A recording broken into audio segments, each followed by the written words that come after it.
It's good, Brady. Good, good. Excellent, Harry. Excellent. Yeah. Very nice. Yeah, just okay. So now put the bow down. Do just 6 repetitions, 3 on each side without the bow, and just have that feeling that your diagonal strike is coming the same as a strong jab.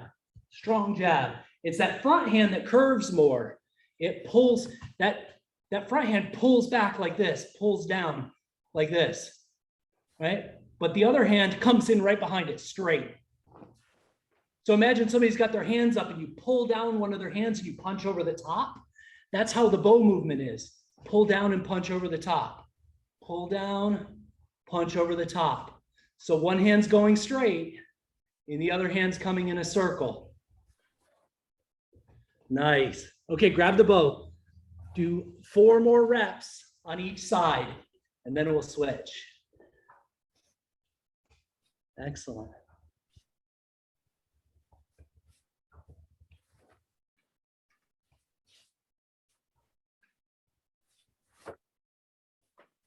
Good.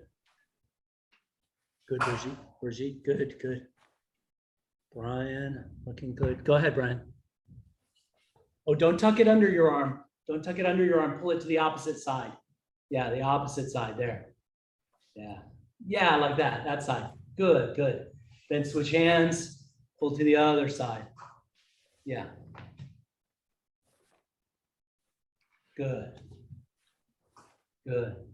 Okay, everybody relax for a second. Okay. So what we're trying to do is, instead of a half circle, which goes spends so much time going up before it comes down, we're trying to make a really flat tip of the bow, the trajectory, a really shallow arc on the top. So we're making a piece of an ellipse instead of a half of a circle. So it's a big difference between what people think is going on, and when you train and you really refine it, you make it much faster and much closer to being a straight line. Not perfectly straight, but closer. Okay, good. And you can help tie it into your karate mechanics or whatever empty hand martial art you do by thinking about how you would punch, right? Because we're not fishing today. That's a different one. All right, good job. And then also the most very important is, don't just stand there and pressure everything with your arms. The body has so much to do with it. So make sure your body has some extra push and turn and extension. Because if I can watch where my finger can go. Let's say I pick this long bow over here on the wall. You see that? So I turn my chest flat and I put my finger there. But if I bend my knee and turn my shoulder forward, look how much further I can go. So much further than this. So the same with the bow. If I could be here, or maybe I could be all the way over here. And we want to go to the extent that it's safe. If you go too far past your knee, oh my, not only is it weak, but it's dangerous because you can get pulled offline very easily. So stretch to the point where you can reach safely, but not further. All right. If you need to go further, you take a bigger step so that your foundation follows you and supports you underneath of you. Okay. All right, good. So next one is number 3 is Yoko. Midline. The target on this is the elbow or the kidney or the liver or the spleen or the other kidney. So it's all elbow height targets all the way around the body, depending on where the opponent is turned. Okay. So what we're going to do is instead of chambering at the neck or the tip of the shoulder, like we did for the last 2, we're going to chamber on the outside of the bicep, about 2 or 3 inches above the elbow. All right. Try to keep it parallel with the floor as much as you can entirely through the whole technique. You don't want it to go up or down this way. Try to keep it flat with the floor. I can see where my floor is back there, right? So I have a good measurement. Okay. So left foot forward, step forward, strike across. And again, same thing here. I'm punching straight to my opposite side of my body box. Imagine the bow is on this side, and then I got another bow here. That's my body box, right? So I want to go from this side of my body box to this side, but not further, because if I go further, I'm more open to be hit myself. So don't overdo it, because then you're exposed, right? So imagine if there's 2 train tracks that you're standing in between. First, it's parallel with one train track, then the other. Switch hands, lead hand. The rear hand has to come out a little bit and then come back in. Step forward and strike. Good, good. Lead hand while you pull back and out. Switch the rear, step forward and strike. Good. Switch the lead, switch the rear, step forward, strike. Switch lead, rear, step forward and strike. Good, good, Eli and Saffron. That's actually really good. Keep it up. Yep. Go ahead on your own pace. Suzanne, that looks excellent. Brody, that looks really good. Harry, that looks good. Good. You're keeping nice and sticky to the bow. Yeah, don't let go of the bow when you do that hand change. Let me show you guys the hand change a little bit. It's really common that after people do the yoko, the number 3, this hand is easy to change without letting go, but a lot of people will do this and let go. Instead of that, push the bow away from you a little bit, let your thumb out. Push the bow away from you, let your thumb out, come underneath the bow, and then pull it back to you. And then you never let go of the bow. All right? Oh, thank you. All right, Eli and Saffron. Okay, great. Makes sense. Okay. Strike. Yoko. Switch the lead hand, push the bow away in the back to switch the back hand and then pull it back into you. Good. Step, strike. Switch, step, strike. Switch, step, strike. Okay, excellent. Let's move on to number 4, and then when we get done, we'll roll them all into one combination, okay? All right, so number 4. Important point about number 4 is we're trying to go low. If we go too low by bending over, that's bad structure, and it's easy to take advantage of us. If we go really low because we take a super big stance, we become very immobile and easy to take advantage of. So please consider the idea that you let the upper body handle half of the problem and the lower body handle the other half of the problem. And here's what I mean by that. Instead of bending over this far, only bend over this far. Instead of stepping this long, step this long. But if you do both of those, you can reach lower than the knee without compromising your structure or becoming too immobile. So keep your back straight, tilt your head forward, and take a slightly bigger step than you normally would. And then when you do basically what is a number 2, but make sure you're always lower than the knee, then you've got the technique, okay? All right, let's do it. Chamber at the tip of the shoulder, just like a number 2, okay? Left foot forward, bow chambered on the right shoulder. Good. Step forward a little bit bigger than you normally would. Bend forward just a little bit and then throw a number 2. Switch hands, step back. Stay bent forward and step back into a slightly deeper stance than normal. Then throw your number 2. Where should, I saw a question. Where should, those of you who can continue, please continue. Where should we looking for this exercise? The end of the bow or ahead of us? I would recommend to look at the center of the body mass. Don't get distracted and look too low. If you let your eyes go down too low, then it's easy to miss an attack coming in at your head. So I recommend not looking at the target on this. I would recommend looking forward while you strike low so that you're using kind of your peripheral vision on the low line instead of keep moving your focus down, okay? Does that help answer the question, Catherine? I hope that helps. All right, good. Let me watch for a minute. Good. All right, Suzanne, you want to just make your stance just a little bit bigger so you can get a little bit lower than your knee with the tip of the bow. Good, good, nice. Yes, that's perfect. Yeah, and of course, look, guys. Later, when you're feeling more comfortable in sliding up and down the bow, this is much easier. You don't ever have to even lean, right? You just stretch the bow. That's a different answer to the same problem, but I wasn't going to start with that. That's not the starting point. All right, but it's a great solution to the problem. We have the bow. We might as well use the length. More bow on the side where the bad guy is almost always the right answer, right? Not behind us. Good, good, good. Harry, that looks really good. Brady, let me see it. Show me.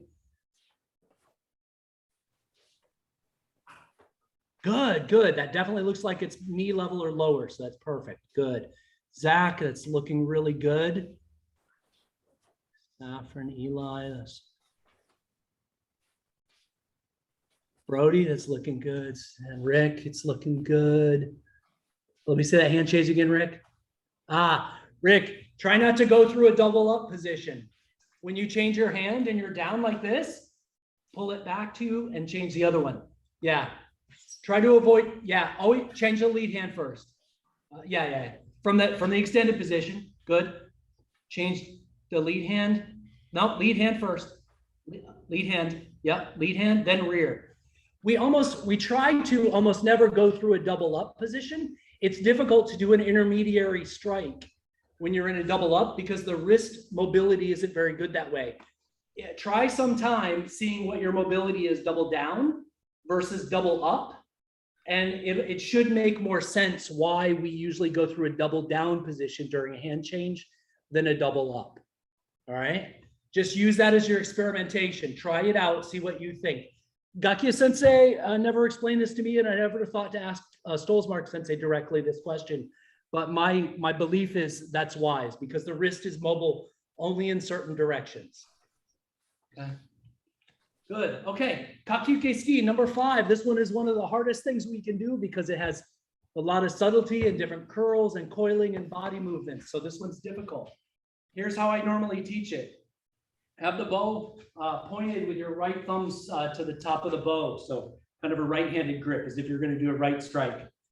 What I want you to hold the bow flat with your at your hip line so it kind of swings horizontal, right? Lightly step forward with your right foot to a cat stance and let the bow drift all the way to the left side of your body box like this. Now make a half circle. Describe a letter C from the bottom, a capital C from the bottom up, and make sure it's just on the right side. See my right ear over here? Make sure the bow gets right there. Do you see it? That's the important part, right there. Because when you're right there, then the bow can, the attacker's bow can slide there, and you can come in really close and just hit him with the tip of the bow. All right, so you just need that much space. Now, from there, I want you to step out to a horse stance like this. Step out to a horse stance and lift the rear. Good. Then dig your rear heel into the ground and push forward to thrust. Good, good. Again, back to here, bow flat. Step forward into a cat stance lightly. Swing the bow across. Do a big capital C from the bottom up. That's your block. Then step forward into a horse stance. Lift the rear of the bow. Point the front at the bad guy, dig that rear heel. I'm lifting my rear toes up even just a little bit to emphasize digging that rear heel in the floor and then push with that rear leg as hard as you can forward.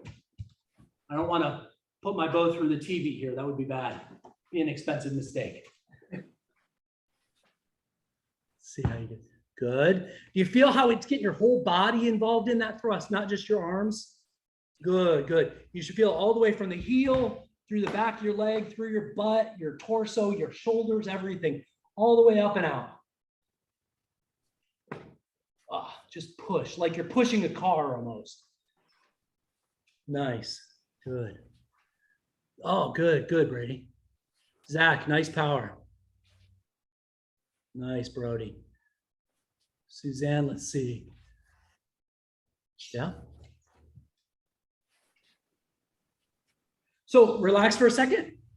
So those first 4 techniques all use the body mechanic of a jab. They all come off the lead hip. They all come this way. Lead hip, lead hip, lead hip.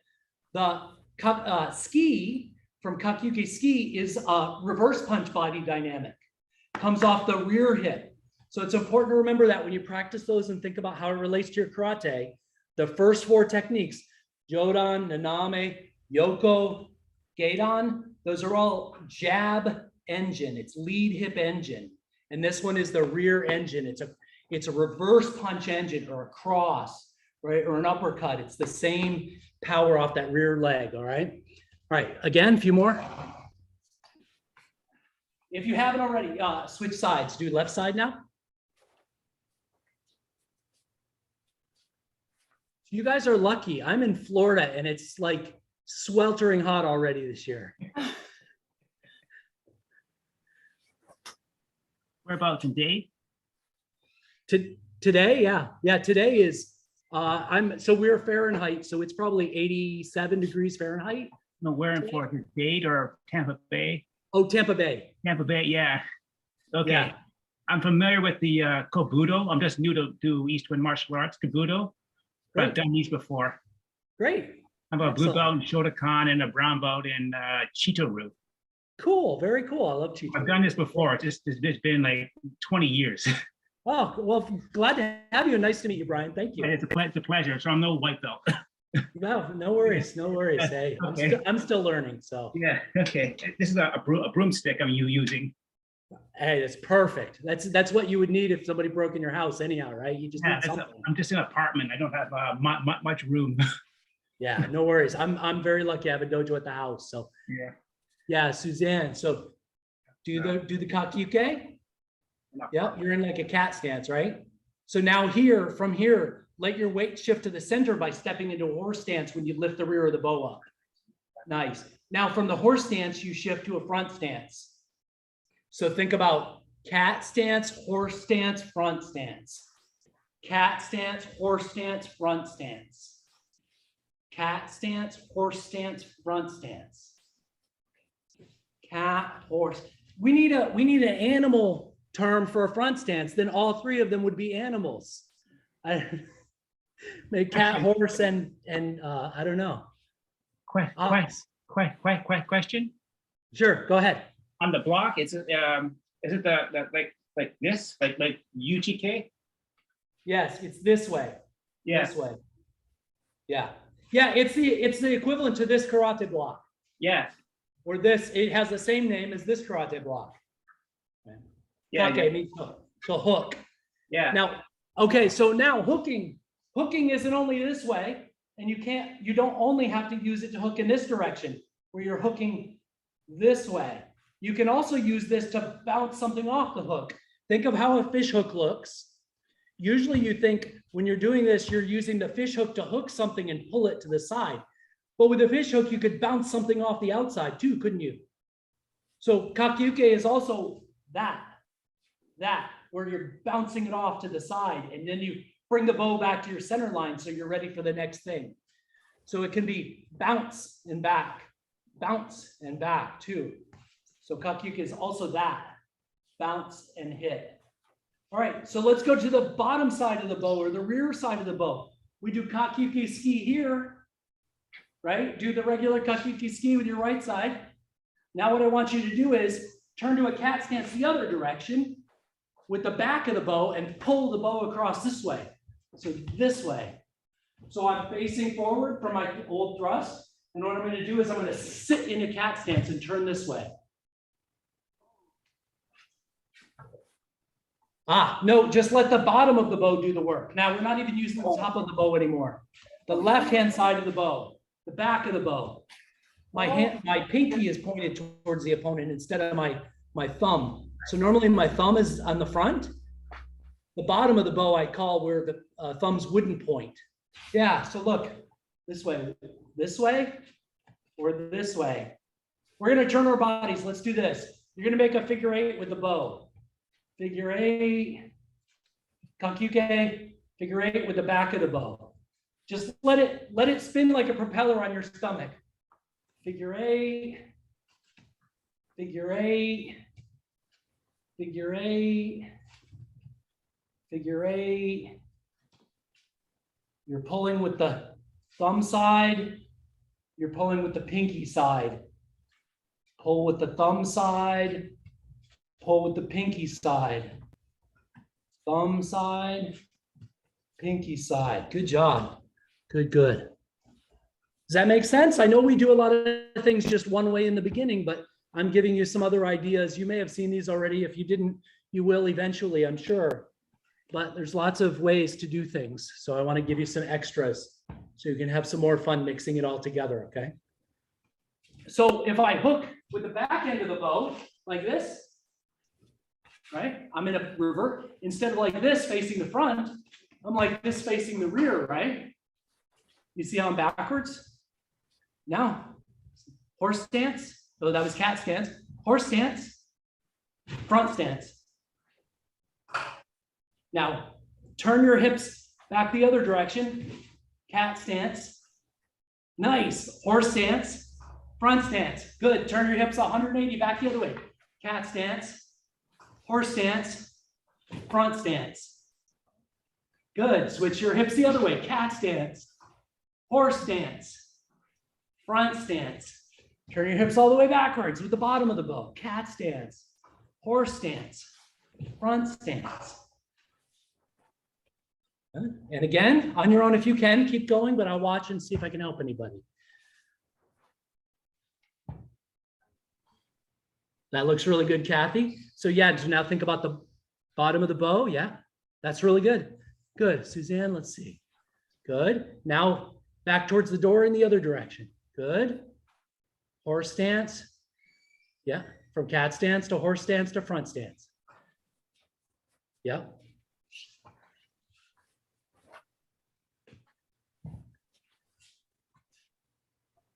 Cat stance, horse stance, push with the heel, front stance. Then drop the bow, turn the other direction, use the bottom of the bow. The bottom, watch. If you're thrusting my throat, look where my throat is. If you're thrusting my throat, I pull backwards like this, and then I step in and thrust. Right? So pull it back this way, step in and thrust. Your throat's right about there, right? Good. Good, Heather. Yep. You got the idea, Harry? Let me see. Yep. Block your face just a little bit more. Bring the tip up just a little bit. There you go. Now you covered your face. I couldn't see it for a second. Good. Brady, that looks excellent. Yep. Yep. Use it now with the bottom end. Face me. With the bottom end. What? Oh, the other end. Switch it. Switch sides. Turn. Yeah, there you go. Yep, block across. Oh, don't switch your hands. Keep your hands the way they were. Me? There you go. Yeah, that's what I'm looking for. Now pull across. Yeah, good, good. Then aim and thrust. Nice. Zach, that looks really good. Brigitte, looking good. Looking good. Okay. Yep. Okay, pull. Okay, a few more minutes. Let's just do this. Watch me for just a second. Come in tight and watch. So I'm going to go from a left-hand lead. I'm going to do a number 1. Without changing my hands, I'm going to step in and do a number 2 with the bottom end. I'm going to step in and do a number 3 with the top, and step in and do a 4 with the bottom. And then I'm going to step back and do kakyuke ski. Okay, I'm going to do that again.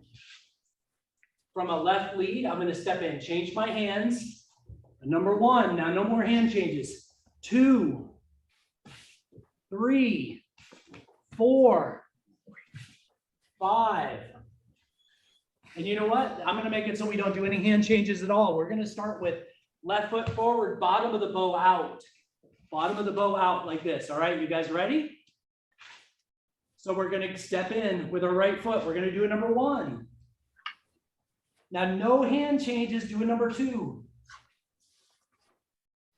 Step in, do a number 3, which is flat. And step in and do a 4, which looks kind of like a hanayuki, but it's really a number 3 or number 4, right? Number 4. Now step back. Kakyuke. Ski. And then take a full step back and switch the ends of the bow. Full step back, point the bottom end of the bow. Right, we made a little kata out of bow Kihon 1 through 5. Okay, no hand changes. On your own. 1, 2, diagonal. 3, horizontal. 4, low diagonal. Come back with kakyuke, ski. Right. And switch and reset. You guys see it? Yeah. From a right hand grip, where my right hand's on top, thumbs will be facing up, right? We switch back, left foot forward, bottom end of the bow facing the bad guy. Bottom end, not your thumbs. You'd want your pinkies on that side closest to the bad guy. Yeah, there you go. Good. Step forward, 1. Bottom end does a number 2 diagonal down. Top end does a number 3 yoko. Bottom end does a number 4 down diagonal. Step back, kakuke, ski. Right. Switch, reset. Okay. 1 vertical, 2 diagonal down, 3 horizontal, 4 down diagonal. Good. Step back, kakuke, ski. Right. All right, we've only got a couple minutes left. I want to see if anybody has any questions or anything you want me to show in any other detail. Nagashima Sensei, not really a question, but just an Right. observation. Right. Today's class is the very first time I understood that the normal ski is more closely related to the special Shushi no Kon ski. They always talk about the way that the Shushi no Kon has to pull back at throat level and go forward at throat level as though it's going into a 2-inch tube. But I always thought the normal ski started diagonally and just launched from there. What you're showing is that really you're converting it part way. It's like somewhere in between. I don't want to make a really statement, Rick. I don't. I would just say this is how I understand it. Sure, So sure. this is the way I best understood the way Gakia Sensei was teaching to me, and Kimo Sensei, and Stolzmark Sensei. So these are my understanding. So please just take what I taught you and add it to your toolbox. Please don't think I'm trying to say this is the one right, true way. So just so long as you take that and just take it as more is more to think about and more ways to stretch what you know already, then stretching is good so long as you don't stretch so far that you break it. Arigatou gozaimasu. Hey. Any other questions? Everybody did great. I hope it gave you a little bit of variation on what you already do. Sensei, when you do cat stance, what is the weighting of on your feet? Right? My weighting's about 90-10. I would say, I thought it was really unique the way Gakia Sensei would teach this, because he would say, hey, it's about forward weight, centered weight, rear weight, center weight high, center weight low. And it wasn't so important, the exact proportions, the way he was teaching at the time. So, But you're weighting to the back. Wait, definitely for cat stance is definitely weighting to the rear. Okay. Yeah. Yeah, about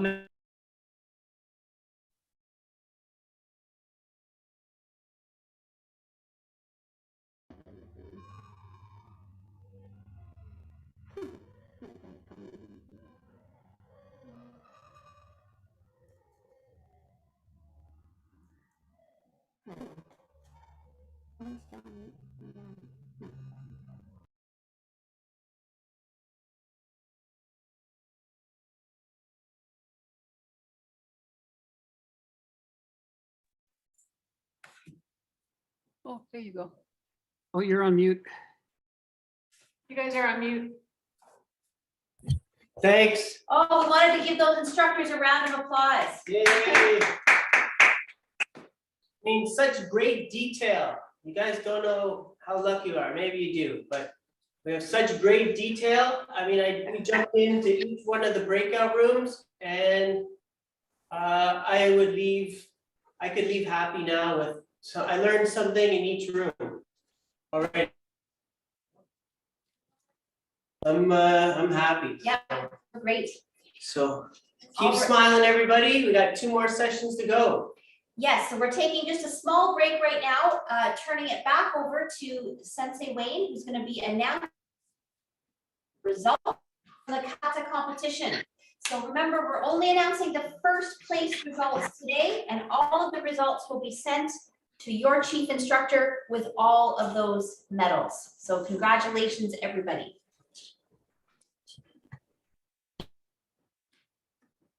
Hello, everyone. I'll echo Sensei's comments. That was a great session. Again, I always try to, if I come out learning one little thing, that's perfect. And I learned a lot of little things. So that's awesome. Anyway, next round, as Sensei says, we're only announcing the first place winners. I'd like to take this opportunity to thank the judging panel for your hard work. My understanding is we had 43 video kata entries. I know that picking a winner out of a field of a few is hard. Picking winners out of such a large field must have been a great deal of work for the judges, and I thank you, judges. So again, it was 43 entries, anyway. So Sensei Effen, you're good to go? I can't see you, so I'm just going to assume that you're good to go. Can I ask everybody before we start, can you please, if you've submitted a video or a video for the kata tournament, please turn on your camera now so that we can spotlight you. This is the bow and sai category. The 7 and 8 year old white belts. Winner is Paxton Gadori from Bushi Martial Arts.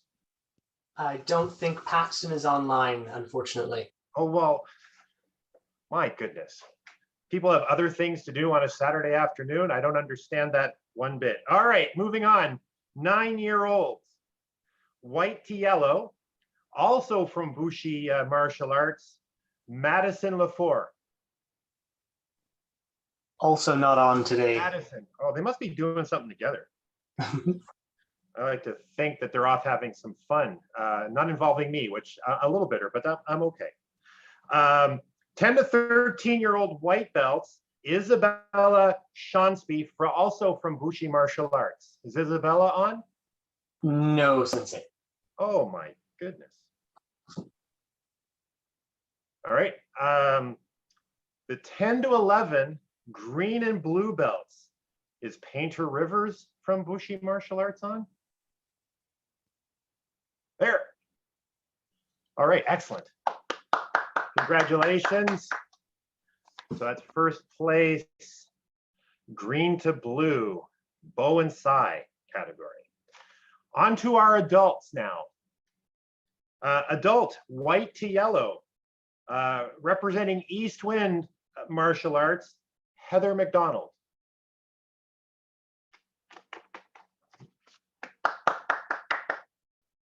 All right. Okay. And adult orange to green, representing Bushi Martial Arts, Brody Martz. Good work, Brody. All right, excellent, excellent. Moving on to the Shodan category, representing Denis Paquette Kempo, Denis Paquette. There we go. All right. For Nidan, representing Club de Karate de Trois-Rivières, Sylvain Bonneville. All right, excellent. And the last in this particular category, a pairing for Sandan, representing the Sandan for bow and sai, Katie and Christine Stigter from Rito Osgood Martial Arts.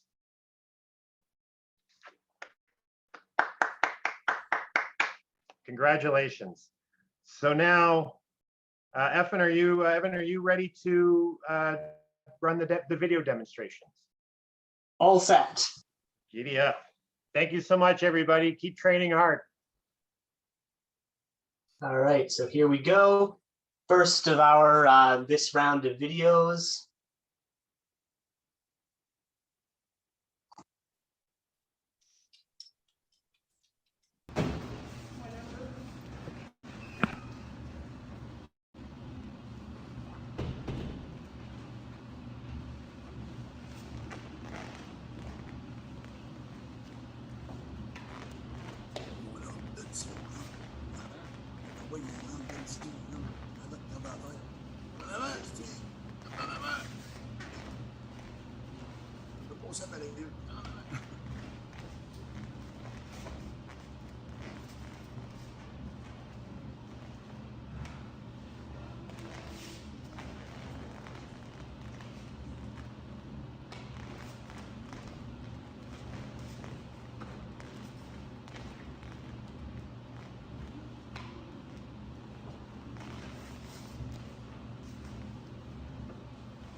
second one coming up.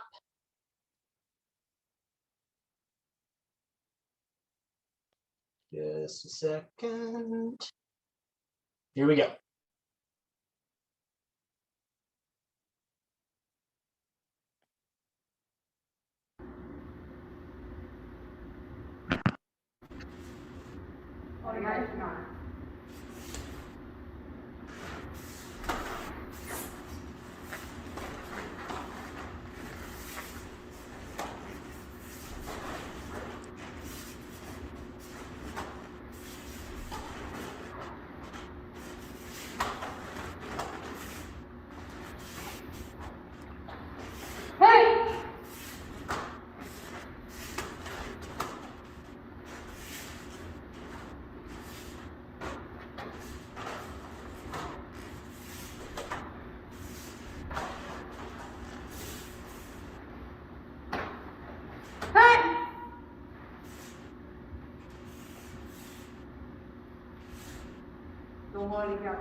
Hey!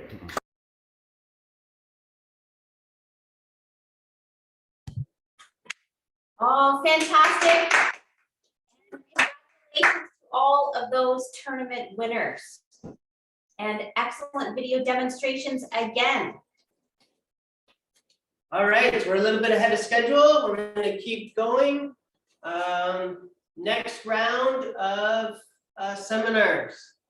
So Sensei Neil is gonna take the people test. Neil, and we're gonna do a little test. Group 2, black belts are gonna be with Sensei Fred Los. Learning Kama. Use your tonfa backwards. All right, if you don't have tonfa, or if you don't have kama, use your tonfa this way. And then, Good, and group 3 was Sensei Russ Smith, learning Sai. So Sai. have your Sai ready, all of you colored belts. More great details from Sensei Russ. Yes, excellent. Thank you very much, everybody. Good luck, We'll open the rooms have and fun. we'll see you in about. Have fun, everybody. Just learn one thing.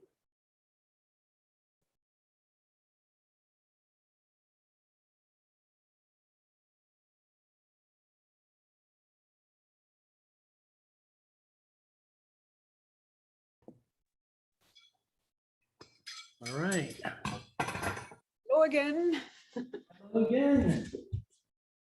All right, everybody got their Sai. Yep. Let's do this. 1 second. I'm almost ready. Okay.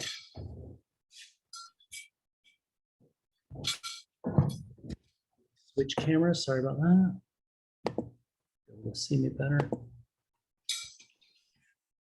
All right, everybody ready? Grab your Sai. If 2 are too heavy, just grab 1. Grab 2 Sai in your right hand or just 1 if they're too heavy. Make some circles.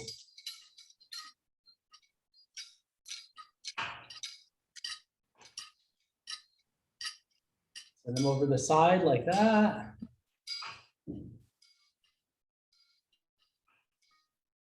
Just to warm your wrists up real quick. All right, other hand. Circles this way.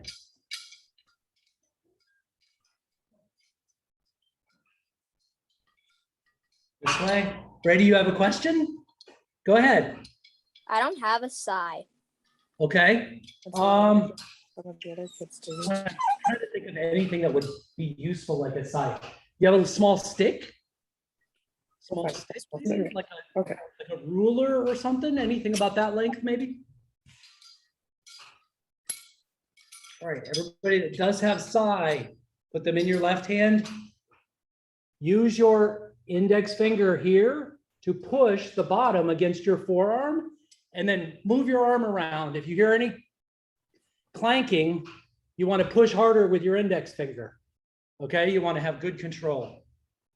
Okay, good, good. On your side, underneath, open, up high, close. As your left foot steps over, press down. Nice. Okay, just use those as best you can, Brady. I know it won't work quite the same, but it's close. Yeah, good job. Okay, first thing first, high block. We're gonna go high block this way. So I want you to step forward. We'll use a horse stance for this. And I want you to have the middle of the tine on your center line and then pull so that your hand is about on your center line. So engage middle and then pull. Next foot, right arm, come in, middle and pull. Yeah, good. I like how you're holding it, Brady. That's perfect. Good. Step back, up and pull off to the side like that. Nice. I like your power, Brady. Good. Pull. Good. Up, make sure. Now also, make sure the sai is not like this because you don't want to catch too much of that on your bone. You want to catch most of it on the side. You might catch a little bit on your bone, but it's a lot better if you catch most of it with a sai. Right, that way and pull. All right, back, pull. I like the pull, Brady. That's excellent. Pull. Pull. Pull. Pull. Pull. Pull and pull. Okay, good. So next technique's a little bit harder. There's a lot of different ways I've seen this taught, and I was taught several ways, but this is the way I prefer, okay? If you were taught a different way, usually train that other way, but maybe try this out too, okay? I'm gonna open the sai straight on that side of my body box and pull it back like this. So I'm gonna open the sai and pull it back like this, all right? The important thing is that you don't open the sai and ever point it at your face as you turn it around. It's really common that people come up with ways to do that. You just want to be super careful you don't, all right? If you open it behind your head and come out, that's okay too. But just, I prefer that you keep the sai in front of you because the bad guy's in that direction. So always best if the sai is facing forward somehow, okay? So from here, I open the sai, pull it back, almost like in a position where I would throw a baseball, right? So from there, then I step in, and this is just like the bow, just like what we did with the bow. Look at that. That technique is that technique. It's the same technique in our system. So this way. Good. Now, close the sai in front of you. Same thing applies here. Real common, people will close the sai by pointing it towards their face. You need to make sure when you close the sai, you close it down or towards your body, but not towards your face, okay? So from that position, close it sideways, press down. And when you press down, you want to make sure it's turned so these two wings are pointed forward, not turned this way. A lot of people haven't used sai against bow before, and you can tell because they'll block this way. You'll get hit in the arm, right? So when we block, we have to block that way so the sai engages. Okay, good. Ready? Next one, left side. Left one swings up and behind into that kind of baseball throwing position. Step in with your foot, turn your body and punch out. Close it to the side. Don't point it at your face. Press it down. Lift the other one up. Step, turn your body and punch it out. Nice. I like your power, Brady. Close it, press it down, open the other one at the same time. Step and strike. Now here's my center line. You see my center line between my two eyes? You want to cut, your hand should be on the opposite of your own center line. You see how this is on the same side of my shoulder? It needs to be on the opposite side, just a little bit. Okay, good. Close it, press, lift, and cut with the other one. Close it sideways, open the other one, press, and go. Nice. Keep going. Let me watch. Let me change my view so I can see more of you. Good. Okay, Brody, that's looking good. Keep your elbow down just a little bit more. Be careful. Yeah, be careful your elbow doesn't stay up kind of high. You want the elbow down like that. Good. Good. Ryan. Let's see, Suzanne. Yeah, Suzanne, bend your elbow more. When you do this, it's like cut like this and keep the elbow down. Switch feet, Suzanne. There you go. Good. Good. Brigitte, it looks good, except throw it from higher. When you start up, have the side up higher and then cut across. Yeah. Yeah. Yeah. You don't want to cut from down to up. You want to cut from up kind of in like this. Good. Kathy, looking good. Looking good. It's looking good. Kathy, I would say just bring it in just a little bit. Bring it in a little bit closer to your body rather than throwing it from here. Throw it in just a little bit tighter from here. Good. Good. Zach, that's looking good. Now, here's what I want you guys to do. Real common, relax for a second. It's really common that the tempo for this is something like this.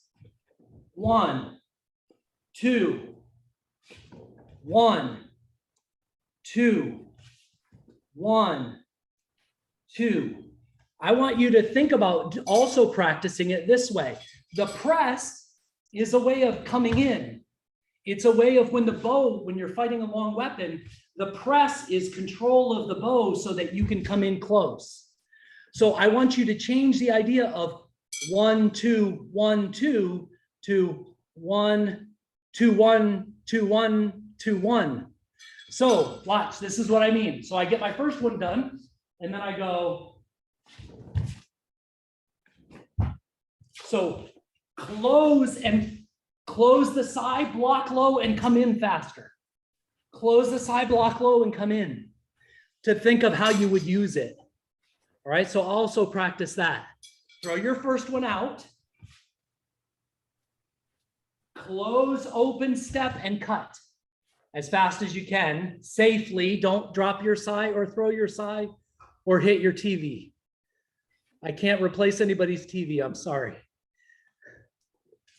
Okay, so from the out, close, open, press, step, and hit. Close, open the other hand, step, press, and hit. Because really you want to step, press, and hit when you're using this. Good. I see you guys working on the timing a little bit different. That's good. Nice. Heather, also, when you come forward, don't block and then watch me forget about my hand. When you block and you come in, you have to keep the iron circle here, the pressure of this as you enter. This pressure helps you control their body as you come in. Good. I see it, Rick. That's good. Yeah. Nice, Harry. Good. Hey, Brian, if you can tilt your camera down a little bit better, I'll be able to see you better. And I might be able to help a little bit more. Nice. Thank you. That'll help me out. Nice, Kathy. It's looking good, Brody. So Brody, when you're doing your low block, don't just leave your hand down like you, don't just step in and leave the hand down like this. When you finish and you low block, keep that hand there until you finish your next hit. So that you have the pressure here against the bow as you're coming in and you're holding them so that you have a chance to get your hit. So keep that low block out there a little bit longer, okay? Yep, keep it there. There. Oh, that's so much better. I like that. Nice. Good, good. Good, Rick. I like the timing. Brigitte, it's good. Harry, good, good. You're keeping that focus out there. Focus, that pressure. Good. Yes, Heather, good. And when you get there, and Heather, when you throw that next one, you can pull it back as you throw your hit. In reality, you might leave it there, but for training, we'll hold it there until the hit comes, and then we'll do like 1, 2, same time. Yes, good. Nice, Brian. Good. Now, Brian, after each hit, close it and do a low block, and then step in and do the next one. So I'm going to do the one, and then I close it, I do a low block, and then I do the next one and pull the low block out of the way right at the very end.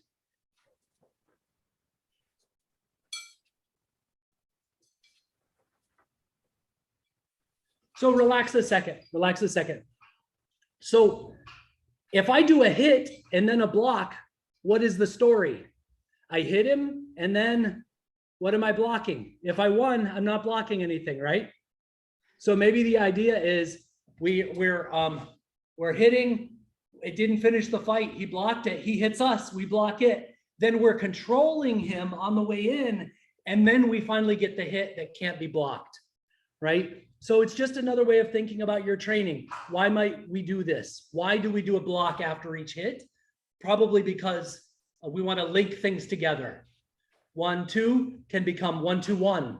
So it's not just a 2 combo, it becomes a 3 combo. And then we learn 3 and 4, and then it becomes 1 and 2, 2 and 3, 3 and 4. Those are all separate combos you can practice.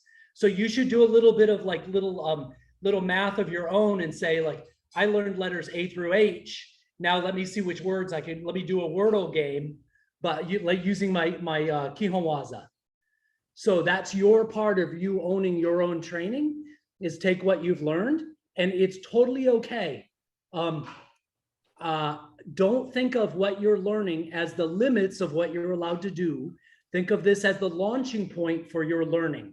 You learn the basics so you can bring it into your body, and it can become a part of you, and you can make it you and yours over time. But you always start with the core so we can all have friendship and do things together and keep the tradition flowing. But don't think of the tradition as telling you what you're not allowed to do. It's to tell you how to get started, okay? So that's why I do it this way. That's why I show you these. This is not to say anything that you've been taught is in any way wrong. It's not. I want you to have extra tools in your toolbox so you can do more things, okay? All right, good. So now here's what we're gonna take, just these first 2 techniques. We're gonna blend them together so we have a different combination. So we did high block and we did high strike, right? So now what I want you to do is with your left foot, step in, left high block, open the right hand, keep your left hand there, right hand steps in and strikes. Good. Close the front, low block, step in. I'm sorry. High block, step in with your right hand. High block, step in, left, diagonal strike. Close the front hand. Left hand high block, right open strike. Close the front hand. Right high block, left open hand strike. Close the lead hand, do a high block with it, step in, right strike. Close the long one, block with it, step in and strike with the rear hand. We're just alternating, right? High strike, high block, close it, high block, high strike. Close that one, high block, high strike with the other hand. Nice, Brady. Close it. High block, high strike. Close it, high block, high strike. Close it, high block, and strike. Good. I know this is hard. This is a lot of variations, right? How many ways can we do it? But it's good for your brain and it's good for your training. Good, yeah. And the closer you can get these to happening at the same time, the better. But if you have to do 1, 2, that's fine too. You should start at a 1, 2 tempo. Block and chop. Close it. Block and chop. Close it. Block and chop. Good. Close it, block and chop. Good, close it, block and chop. Again, block and chop. Now, Rick, hold there. Your one side, Rick, is off your forearm. So use your finger. There you go. Good. You'd think I couldn't see that, didn't you? We're a long ways away from each other, but I saw that.